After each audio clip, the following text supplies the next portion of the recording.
What's up, guys? You've been wiped out here. How'd you gear?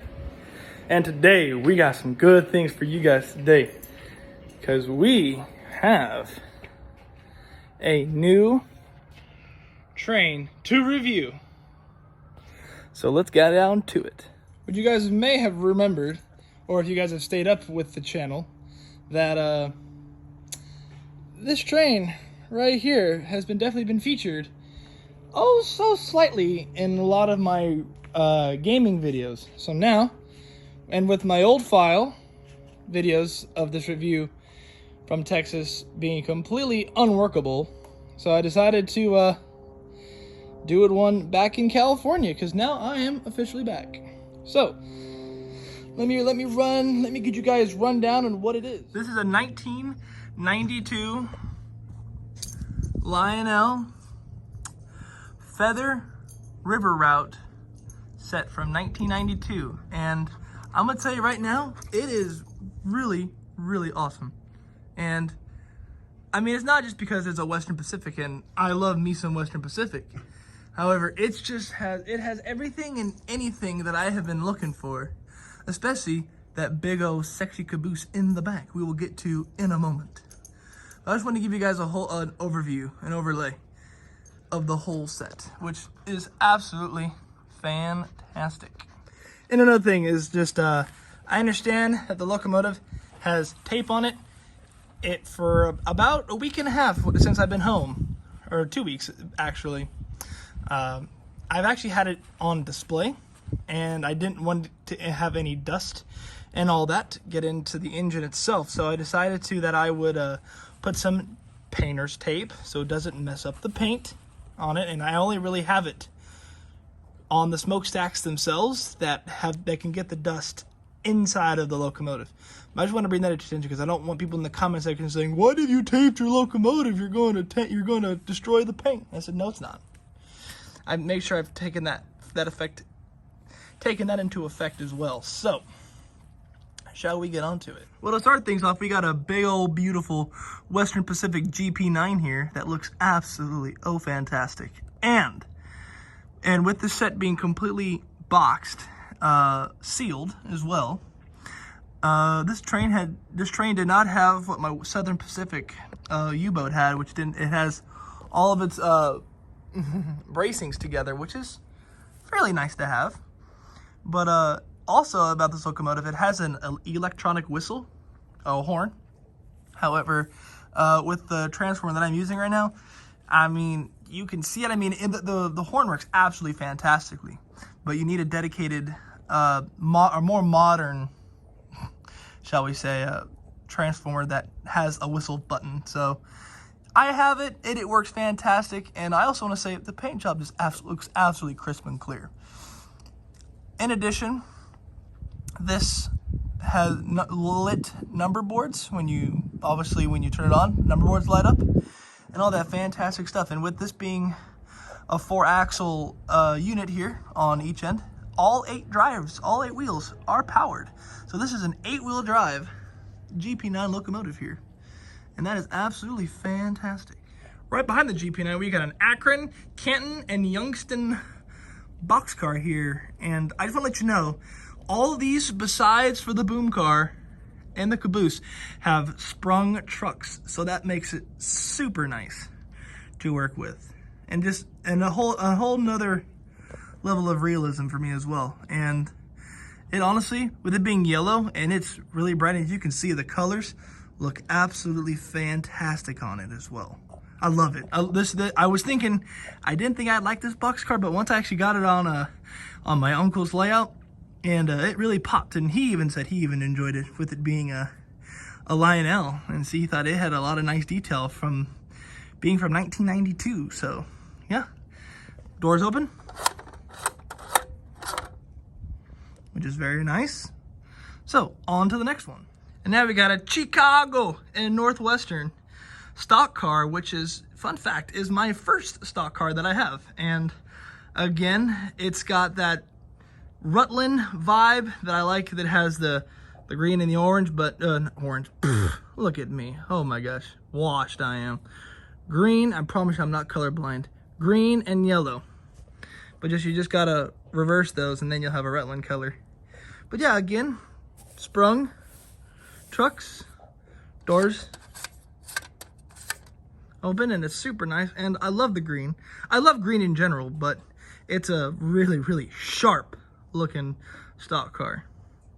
So on to the next one. And here we have that good old workhorse of any railroad, the good old flat car. But this time, for a first, I have a UP, a Union Pacific flat car with stakes.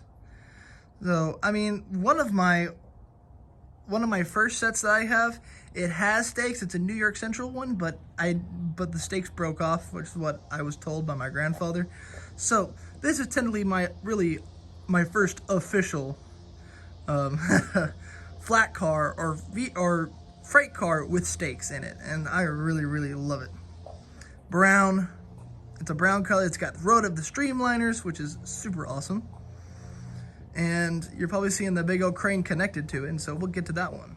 And we got this big old maintenance away, quote unquote, Western Pacific crane car that it definitely does operate. The boom operates, and the boom goes up and down, and with you can change the elevation of the boom with the spin with the nozzle on the back, and you have another nozzle on the right side of the boom car that actually retracts and detracts, brings out cable and brings it in and out, basically. So it's a very, very nice car. That's probably one of my favorites, just because it's a manual operating car. Then I mean, I can do whatever I want with it, and so I can always make up scenarios in my mind. So that's always good to have. Good old imagination. Now we got a Pacific Coast gondola car here with coil tops on, which is super nice. I don't have any of these, and obviously these can pop off. They can both pop off, which is nice.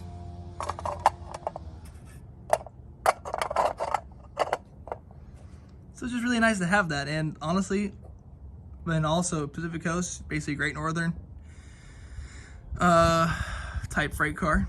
So yeah, but it's still super nice. It's a brown color. Not really fond of brown, but I understand that it's a mainstay on the railroad. But it is overall a nice freight car, with it also being independently sprung as well. So that is awesome. And also, you can never have too many gondola cars too, so I'm of the firm belief of that. And the freight car that honestly took me by surprise when I first bought this. So when I bought this, I really didn't look at what it came with. All I saw was a GP9, and it had basically the Western Pacific boom car.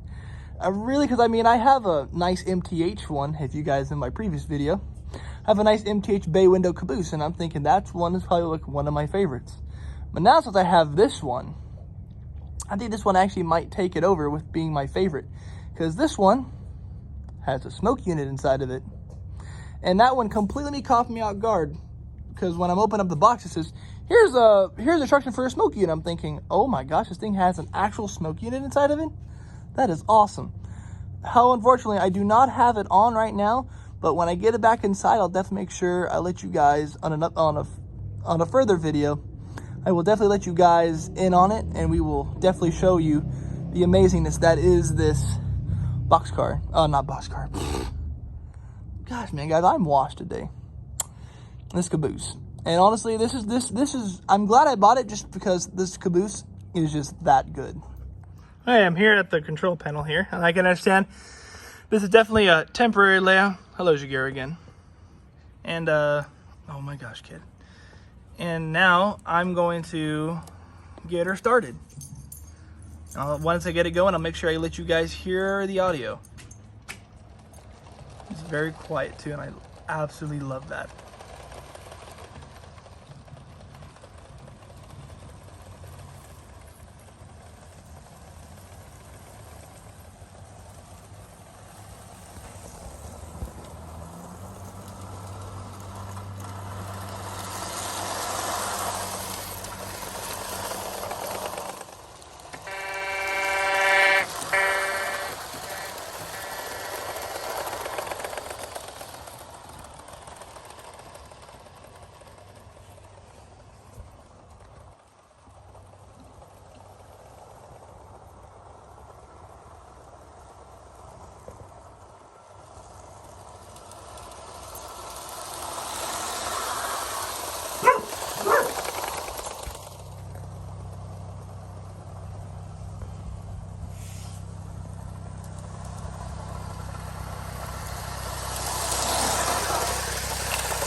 All right, y'all, that about wraps it up now.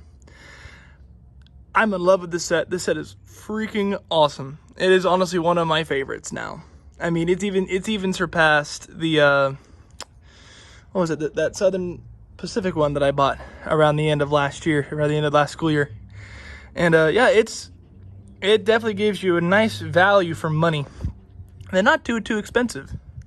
So like, again, this is the 1992 Feather River route from Lionel. So I honestly hope, let me know in the comments what your favorite freight car was in this set, or what you like about this set, because I'd definitely love to hear what y'all have to say. So till next time, I will see you guys on the next go around.